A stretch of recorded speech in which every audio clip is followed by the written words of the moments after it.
मैं अपने माता पिता के साथ एक गांव में रहती थी। अभी मैं 11वीं में ही पढ़ रही थी। मेरे ही गांव के पास एक गांव में एक लड़का था, रवि। मैं और रवि एक दूसरे को पसंद करते थे। वह भी हमारे पास के गांव की स्कूल में 12वीं में ही पढ़ रहा था। हम चुप चुप कर शहर की तरफ आ जाते थे क्योंकि शहर में हमें कोई नहीं जानता था। जब वह मुझे कुछ छूता तो एक अजीब सा एहसास होता। एक दिन वह मुझे एक होटल में ले गया। मुझे उसका साथ अच्छा लगने लगा था। हम अक्सर होटल में मिलने लगे थे। पर जब मेरी पीरियड्स नहीं आए तो मैं डर गई। मुझे कुछ गड़बड़ होने का अंदाज़ा था, पर उपाय किससे पूछूं यह कुछ समझ नहीं आ रहा था। यह बात मैंने रवि को भी बताई। जब से उसे यह बात बताई उसने मुझसे मिलना ही छोड़ दिया। मैं बिल्कुल अकेली पड़ गई। पर मेरी माँ को कुछ शक हुआ। उन्होंने मुझसे कई सवाल भी किए, पर मैं कुछ ना कुछ झूठ बोल जाती। मेरी चाल ढाल को देख मेरी माँ मुझे अस्पताल ले गई, जहाँ डॉक्टर ने मुझे 5 महीने से ज़्यादा की गर्भवती बताया। मेरा गर्भपात भी नहीं हो सकता था। मेरी माँ ने इस बारे में मेरी बड़ी बहन को भी बताया, जो मुझसे 10 साल बड़ी थी। उनकी शादी को भी 5 साल हो चुके थे। मेरी बड़ी बहन ने मेरी शादी अपने पति के साथ करने को कहा। एक गलती यानी कलंकित हो चुकी एक बेटी जिसका अब कोई अस्तित्व ही नहीं था। मेरे माता पिता अपना हाथ सर पर लिए रोज़ मुझे कुछ ना कुछ सुनाते। उनकी बातों से मुझे लगता जैसे मेरी ज़िंदगी ही तबाह हो गई। मुझे समझ नहीं आ रहा था कि ऐसा क्या गुनाह कर दिया। एक बच्चे की माँ ही तो बनने वाली थी। अब जो इसका बायोलॉजिकल पिता है वह तो इस बच्चे के नाम से ही भाग गया, तो मेरा क्या कसूर? मैं क्यों घुट घुट कर जीऊँ? इस एक गलती ने समाज में उनकी इज्जत के खातिर मुझे कुर्बान करने का फैसला कर लिया। मेरी जिया जी मुझसे दुगनी उम्र के थे। मेरी दीदी कानों में फुसफुसाती कि जीजा जी से शादी कर लोगी तो मेरे माता पिता की इज्जत बनी रहेगी। बातें तो जब भी बनती जब मैं जीजा जी से शादी कर लेती, और बातें तब भी बनती जब यह बात पूरे गांव में पता चल जाती कि मैं बिन ब्याही माँ बनने जा रही हूँ। बात ऐसी है कि जो मैंने गलती करी वह इन्हें स्वीकार नहीं, और अब जो ये है गलती करने जा रहे थे वह मुझे स्वीकार नहीं। क्या एक गलती की सज़ा दूसरी गलती के साथ देना उचित है? मैंने भी यही सवाल किया, पर कोई भी मुझे समझ ही नहीं पा रहा था। मेरी जबरन शादी मेरे ही जियाजी से कर दी गई। जब शादी करके ससुराल गई तो वहाँ जो देखा तो मेरे पैरों तले ज़मीन ही खिसक गई, क्योंकि वहाँ तो जियाजी की बहन का बेटा रवि था। मैं ज़ोर से चिल्ला गई, यह है वह रवि, यह बच्चा इसी का है। मेरी बात सुन वहाँ सभी का दिमाग घूमने लगा। ऐसे में जीजाजी की बहन अपने बेटे का बचाव करने लगी। कहने लगी, मेरा बेटा तो बहुत सीधा साधा है, ज़रूर यही मेरे बेटे को बहला फुसला कर कोने में ले गई होगी। जियाजी की बहन विधवा थी, जो अपने बेटे रवि के साथ अपने ही भाई और माँ बाप के साथ रहती थी। 4-5 महीने में मैंने एक बेटे को जन्म दिया। उस बच्चे के लेकर मेरी बहन और उसके ससुराल वाले उसे फेंकने के लिए वहीं घर के पीछे खेत में ले जाने लगे। मैं भी उनके पीछे पीछे गई, और जो देखा तो मैं अपने आप को रोक नहीं सकी। एक जीते जी बच्चे को दफन करने के लिए गड्ढा खोद रखा था। यह मेरा बच्चा है, इसको कोई नहीं छुएगा, कोई कुछ नहीं बिगाड़ सकता। इसकी परवरिश मैं करूँगी। मैंने अपने बच्चे को उनके हाथों से छीनते हुए कहा, यह मेरे विश्वास और प्यार की निशानी है। मैंने इसे हर दिन प्यार किया है। गलती मेरी नहीं है, इस रवि की है। सजा इस मासूम को क्यों? इसे कभी खत्म करने का विचार मेरे मन में नहीं आया। अरे खत्म तो रवि को अपने डर का करना चाहिए। पर ठीक है, जैसे भी हो, अच्छी या बुरी इसकी परवरिश मैं करूँगी। आंखों में आंसू लिए अपने बच्चे को गले लगा मैंने कहा। जीजाजी ने कहा, ठीक है, लेकिन इसके बदले तुम मुझे मेरी संतान देकर यहाँ से चली जाओगी। मैंने शर्त स्वीकार कर ली। मुझे मेरे बच्चे के साथ एक कमरे में छोड़ दिया गया। कभी मेरी बहन तो कभी उनकी सास मेरे लिए रूखा सूखा खाना छोड़ जाती।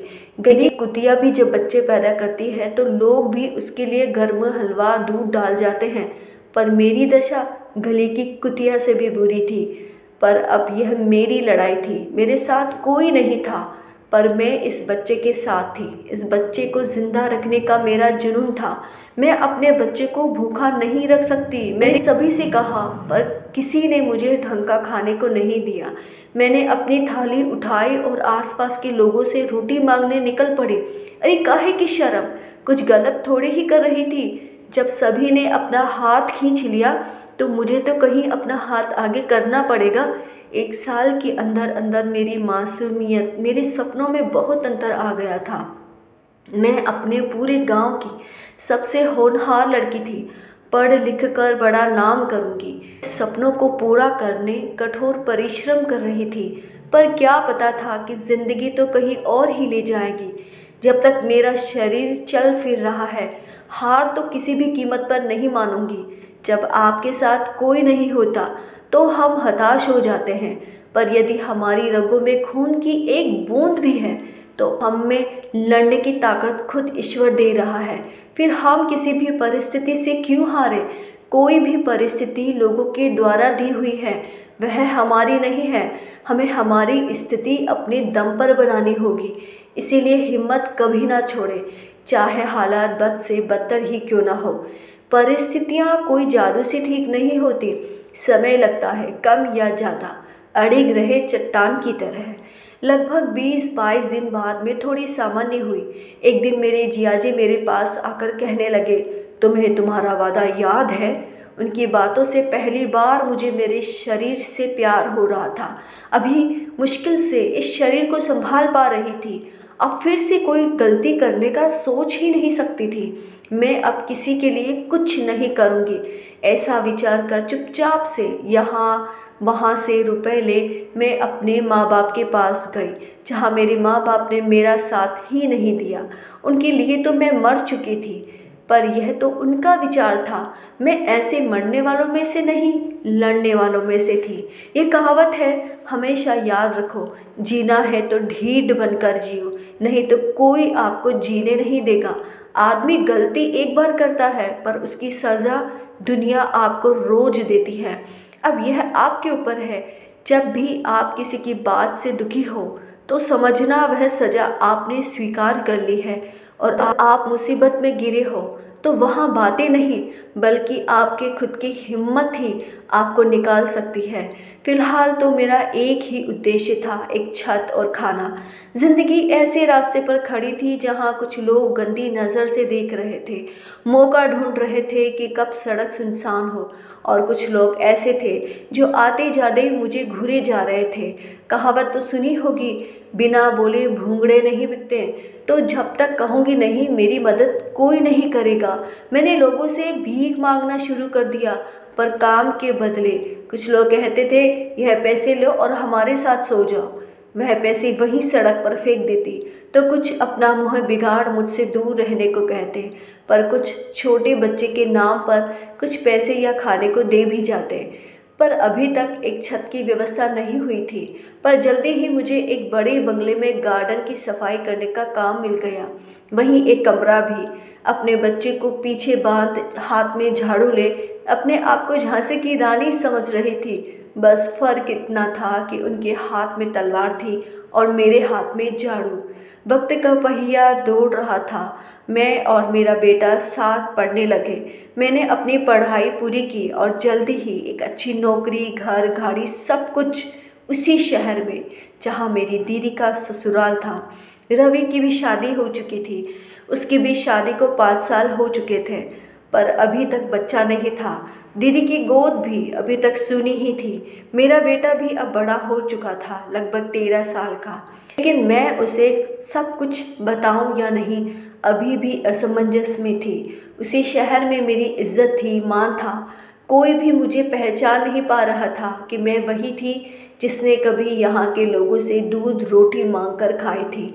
मेरी दीदी और रवि मेरे बच्चे को ललचाए आंखों से देखते। दीदी ने पूछा भी कि यह बच्चा? मैंने कहा हाँ, यह वही है जीते जी जिसके लिए आप लोगों ने समाधि बना दी। तुम्हारे घर का ही वारिस है। जिस पर आप लोग हक नहीं जता सकते।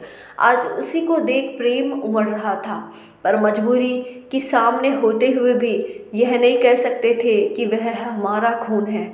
उन्होंने अपनी ताकत मुझे हराने में लगाई और मैंने अपनी ताकत खुद को उठाने में लगाई, और कुछ समय बाद मेरा फिर ट्रांसफ़र हो गया और अब मैं हमेशा के लिए उनकी नज़रों से ओझल हो गई थी।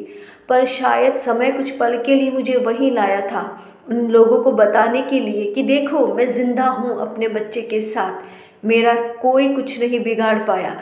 कोशिश करने वालों ने तो मुझे ख़त्म करने की जी तोड़ मेहनत की, पर मेरी कोशिश ख़त्म होने की नहीं, बल्कि खुद को परखने की थी, खुद का साथ देने की थी। कोई आपके साथ हो या ना हो, पर आप खुद अपने साथ रहे हमेशा।